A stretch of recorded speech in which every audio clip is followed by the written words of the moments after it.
bit down. I suppose it's always sad leaving the farm, but think of tomorrow when you and Amos are back in sunny Spain. I'm not sure Amos will be coming with me. You haven't had a row, have you? Not exactly. Well, what's wrong? I asked Amos to marry me. Oh, that's wonderful. You'll make a great couple. Well, that's what I thought. Seems I got things wrong. He hasn't turned you down, has he? Said he needed time to think things over.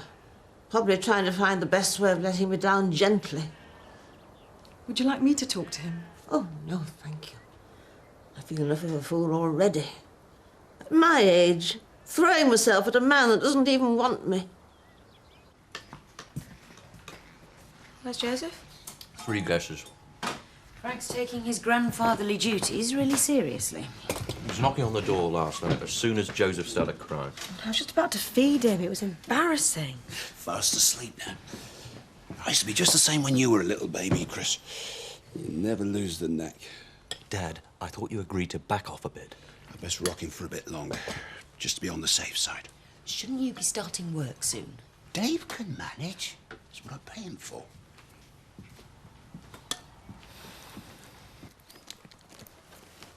There's not much here, is there? Do you need a hand? Is this the best wedding stationery you've got? It's the only wedding stationery we got. Well, I suppose it'll have to do then, won't it? I could show you the catalogue, order something special.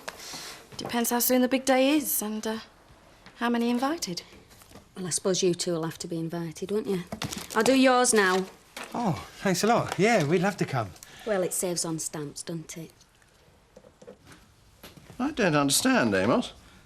I thought you were very fond of Annie. Well, she's the finest woman as ever walked Dales. So what's the problem? Well, it was different when I had this place. I were a man of substance. I had something to offer her. I'm sure Leonard left her comfortably off. There must be enough for both of you. You reckon she's asked me because she thinks I've fallen on hard times? No. For friendship and companionship and, well, love. Well, there, Mr. Turner, I'll not have folks say as I ended my days as a rich widow's plaything. Hi, have you come down with bottling up? Ah, yeah. Just got a bit of business to do first. What business? Caravan. We want to keep him right side of Turner. Has he got somewhere to park it? Might have. Good, because I don't want any problems when we tell Turner that we're moving out. Well, you made your mind up then? It's about time we had a place of our own. Hey? Right, well, Mr. Birkinshaw, can I call you Des? Why, not everyone else does. Oh, we don't need to spend a lot of time discussing this. It's obviously to our mutual advantage. Aye, well, I might need a bit of convincing of that. All right. Yeah. Well, this is an unexpected pleasure. Do you and your fiancée have some more heirlooms to dispose of? No, well, that's what I wanted to see you about, actually. Ah. Well, I'm always on the lookout for quality items, please. No, well, the thing is, she shouldn't have sold it to you. Oh, dear. No, well, it was a mistake, you see. A mistake? Yeah, she was raising money for the wedding.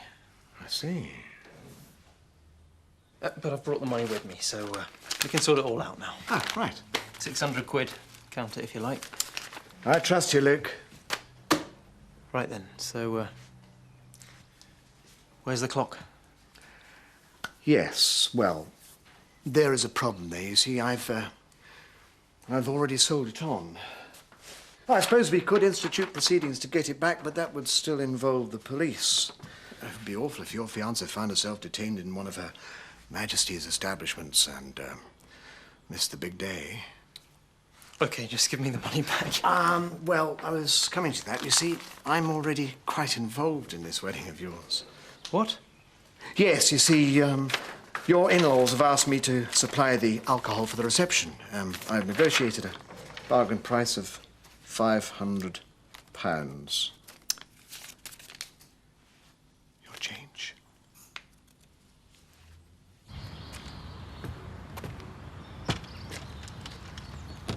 £200 seems like a fair price. Nay, lad, there's a bit of scrap value there, but I wouldn't charge you that much. Charge me? For towing it away. I thought you were going to buy it off me. What would I want with that heap of junk? But it must be worth at least 100. No, my trouble. I'm too soft-hearted. That's why I'll never make me fortune, not like me old mucker Frank Tate. Oh, you're a friend of Frank's, are you? Oh, aye. We should be partners. He were always the one that was going to make it. He's got that ruthless streak, see? Not like me, which is why I'll give you a tenner to take it off your hands. 75. I may be soft, but I'm not stupid. 60. I can't let it go for less than 50. That's my final offer. Done. I'll get it itched up.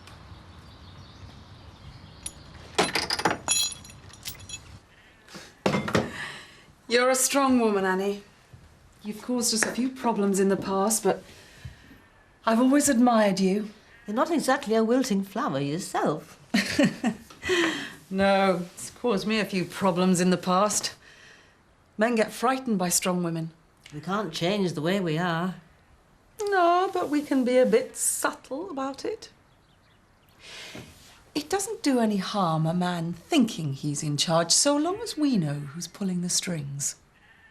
Amos knows he needs you, but I reckon he needs to know that you need him too.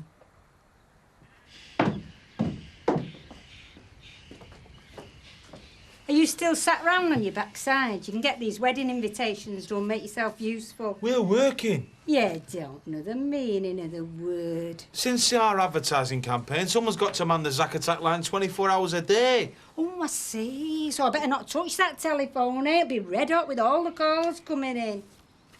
Nah, it's been a bit quiet so far. How quiet? Well, these things take time to build up. It's the snowball effect. One call leads to another. Oh, I see. So allowing for the snowball effect and the gradual build-up, like, how many calls have you had so far? I'm not asking you to be specific, but say, like, nearest to the dozen. Well? None. Right, get these invitations done. You lick the envelopes. Come on, get up. I'll man the telephone. Sounds just my kind of job. Where have you been? Dropped in on Eric Pollard. Then I went for a walk. What do you want to see Pollard for? I was just worried about the clock. I thought we'd agreed on that. It doesn't matter, he's sold it anyway. Well, at least we got some money for the wedding. Yeah, took another 500 off me for the booze. You knew that a reception would be expensive when you asked me. Maybe this isn't about clocks and booze. Maybe you just don't want to marry me. Oh, that's not true. Ain't it? Me and me family can't do anything right in your eyes. Maybe you're just looking for an excuse to get shot of me and the baby. Look, I love you, Tina. I can't wait for us to get married. Really? Really?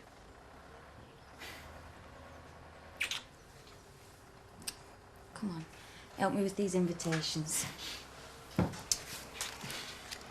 Listen, what about your mum and dad? Eh? Well, do we give them one of these cards or do we buy them a special one? You haven't told him, have you? Well, I've meant to. It's I just... knew you weren't man enough to stand by me. I'm just a bit of rough to you. You say you want to marry me, but you haven't got the guts to tell your stuck-up parents. Tina! Not like that. How's it going? Well, all on schedule and on budget. Oh, that's what I like to hear. Right, I'm just going to start in the kitchen. All right, do you want to come and have a look? Later, maybe. I'm just going into Lee's to choose some fittings. Right. Could I have a word, Kathy? You need to be quick. I'm just going. I've heard there might be a job going there, you know, when it opens. Well, yes, I'll be needing some staff, but won't you be going to college if you get good results? Oh, I can't afford to. My dad's on short time and there's another batch of redundancies brewing. I need a job. I'm a good worker and I wouldn't let you down. Oh, I'm sure you wouldn't. Look, we'll talk about it nearer the time, yeah? See you.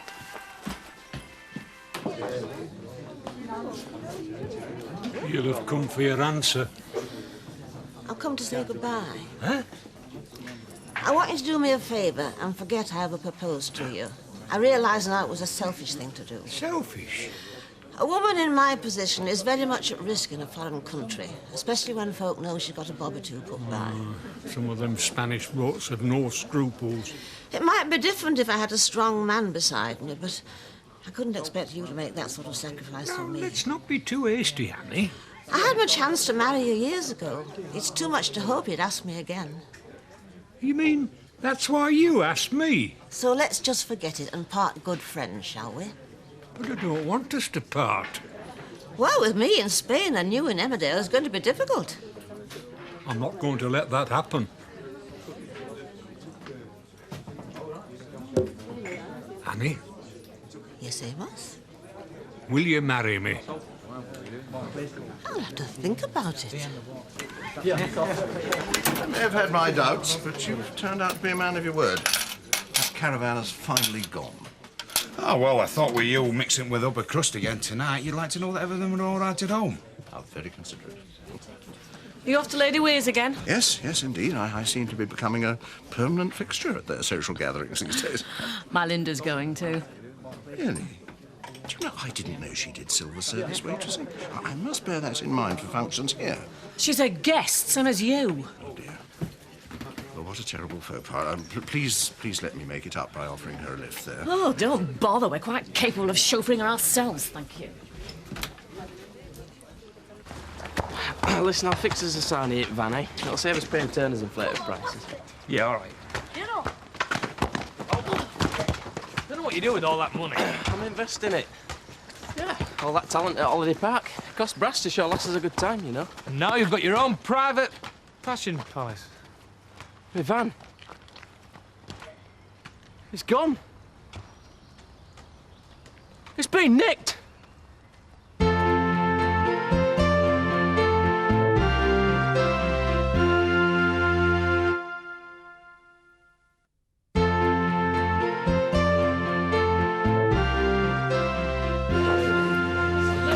Flaming liberty! Calm down, Biff. There's no need to get so excited. Just ask Terry where he's put it and take your stuff round there. Well? Where is it? It's been scrapped. You what? It was a health hazard. No, you're the health hazard. Well, you wanted it moved. I said relocated, not destroyed. It's not even Biff's caravan. What's Betty gonna say? I can't win, can I? Yeah, OK, I'll be up in a sec.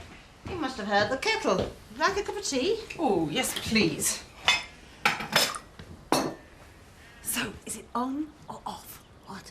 The wedding, of course. Oh, that. Annie has graciously consented to become my wife. Well, that's wonderful news. I've told Jack. He seemed pleased too. Mind you, he gave Amos a pep talk about how to look after me. You'd think I was his daughter, not his mother. Oh, Jack likes things to be done properly. Quite right and all. Marriage is not a thing to be taken lightly. We can start making wedding plans now. I've talked to Jack about that too. We don't want any fuss. Just a quiet do in Spain. Let's start off by opening a bottle of wine now to celebrate. It's a lovely thought, but we really haven't got the time. We've got to be getting off to airport. Well, let me go get the car. I booked a cab. No offence, but after what's happened, I'm a bit superstitious about my family driving to airports. There it is now. Goodbye, love. And thanks for all the advice. And I won't forget about the strings. I bet you won't.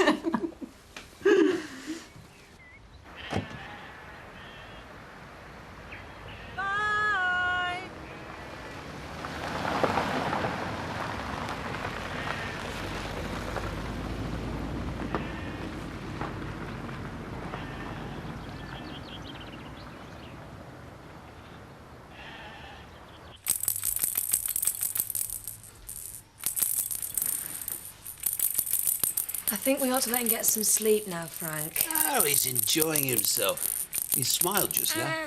It's wind. He was definitely smiling. Babies do not smile at his age. It's a proven fact. I have looked all the baby books up, son, but I know a smile when I see one. Come in. Sorry, are you going to be much longer, Frank? Why, what's wrong? Well, Mr. Hoskins is still waiting. Who's he? Builders and decorators doing the work on the Aldi village. You're supposed to be giving him specifications. His appointment was half an hour ago. Please, don't let us keep you, Dad. And I've got a stack of papers for you to sign as well. OK, I'm coming.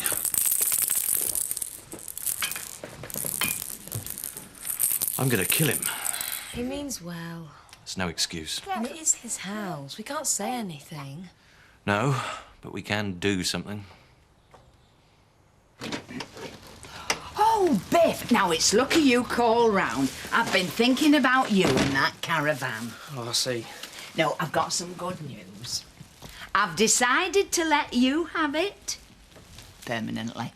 I thought you'd be pleased. I mean, I've no use for it anymore, and, I mean, you need a home of your own. Well, that's what I came to talk to you about, Betty. It's the van. It's been scrapped. You what? Well, Turner was moaning about it being parked there, so Terry got rid of it. This is all I've got left. Well, I'll not let them treat you like that, Biff. You can stow them upstairs for a start. You'll not go homeless while we've got a spare room. Oh, thanks, Betty. We're not going to let them get away with this, Biff. We're sorry they messed with me. Mike! Mike!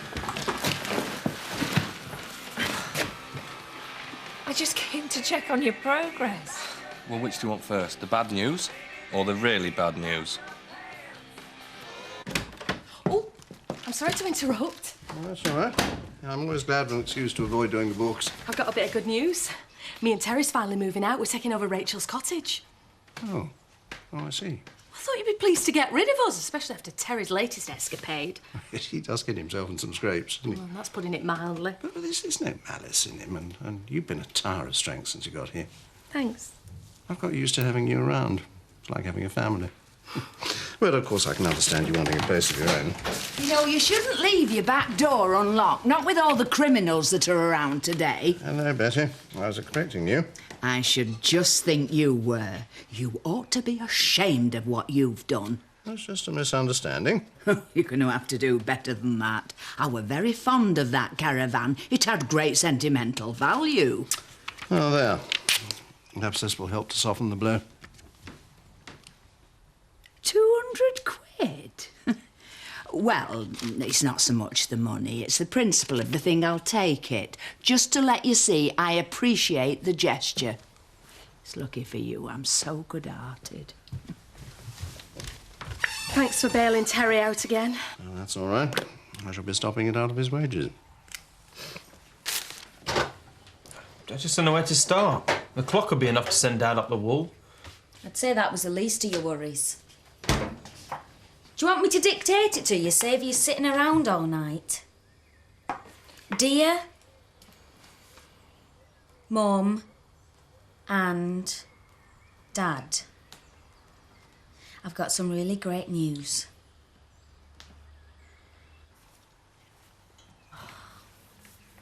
I don't know about this posh dress Zoe lent me. I reckon it makes me look awful. Oh. You're right, Bennett. No, she'll look all right with a paper bag over the head. I think you're both being horrible. I've never seen you look lovelier, Linda. Oh, thanks, Mum. I just hope I don't make a complete fool of myself. Well, remember your manners then. Don't lick anyone else's plate. Stick to your own. Just be yourself, love, and you'll be fine. Come on, sweetheart. We don't relate, do we? Dead right. She turns into a pumpkin at midnight. Well, it's better than being around the clock turnip. Just remember, love, you're special. A little bit of money and a fancy title doesn't make them any better than anyone else. See ya. See you in a bit.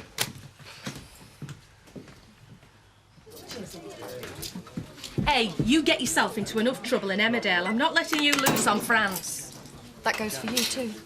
Ladies, this is a legitimate business enterprise. Oh, they couldn't even spell it. And how am I supposed to cope with moving while you're just swanning off to France? Good point. We're taking a hire van. I'd be quite happy for you to use it for the move when we get back. No charge? Free. OK, you're on. Yeah? Come on, Viv. You can't let me be the only one not going. Well, what's my bribe? Bottle of duty-free perfume? Up it to a gallon and I might be interested.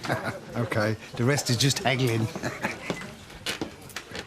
Celebrating? Yeah, I am. I'm not homeless anymore. I'm moving in with Betty and Seth. Ooh, cosy. Cheers. I might have something to celebrate myself. I think I've landed a job at Kathy's tea rooms. Oh, nice one. Well, I'll keep your fingers crossed for you. Thanks. Well, here's to my new family. Hey, near my family. It's paying guests we're taking in now. I hope Betty's made that clear. Seth, this is no time to be discussing money. Hey, what was that young Dolores was saying about the tea shop? Oh, she's hoping to be a waitress when Kathy opens. No, Kathy'll want somebody with a bit more refinement, a bit more maturity. A bit more up my street, really. We picked that up in Rome, when we were there with the Parker Groves. know the Parker Groves? I don't think so. Oh, I know the Parker Grove Hall in Houghton. My dad plays skittles there. Yes, it was built with donations from the family. Well, that's why it's named after them. Oh. Don't worry. They're a dead boring lot anyway. Well, I'm glad you can make it. I've had a really great day. I let them talk me into spending far too much on tables and chairs, but I know you're going to love them. Where are they? All right, these are the ones. Perfect, don't you think? Those ones. Kathy, we've got a bit of a problem. Yeah? There seems to be water seeping out into the floor in the kitchen. Oh, what, a burst pipe? Oh, Mike seems to think it might be a bit more serious than that. The water board will be round in the morning to investigate. Well, there's bound to be a few teething problems setting up a new business. I had my fair share at the surgery. So, is it going to be expensive to put right? It's hard to tell, but it doesn't look promising. Then this might be one new business that doesn't even get off the ground. Come on, Kathy, you must have put something by for emergencies. Oh, yeah, I blew it all on this lot. There's nothing left in the kitty. Maybe I'm just not cut out to be a businesswoman. I thought Sir Thomas might have been back by now. His business meetings always seem to run on. Probably decided to stay over in London. Shall we go up to my room? I don't think your mother would approve of that. Why not? Well, mine wouldn't. She's very straight-laced about that sort of thing. Well, I only wanted to show you my new sound system. What did you think I meant? You don't mind if we skip coffee, do you, Mother? Of course not, darling. Enjoy yourselves. Shall we have coffee in the library? It's much more cosy in there. You see, she likes you. Oh, we managed to get through dinner without any interruptions. Something of a record these days. Don't worry, I'll see to it. He's taking all this a bit too seriously, isn't he? He certainly is. Maybe I should have a word with him. No, this has nothing to do with you or Dad. You should never have brought him here in the first place. He thought he was helping. Interfering, same as he's done all my life. You can never let me do anything. No, he always has to know best. Thought I'd take him for a drive again. I seemed to settle him the last time. Look, you're not taking him anywhere. He's our baby. Can't you get that into your head? You can never let things go, can you? Even before I was in this wheelchair, you had to prove you pull the strings. Well, Joseph, he's not part of your Tate empire. He's our baby, Rachel's and mine. And we're taking him home. Our home. Rachel, you've got to make him see sense. I'll start packing. Now, just give me the baby.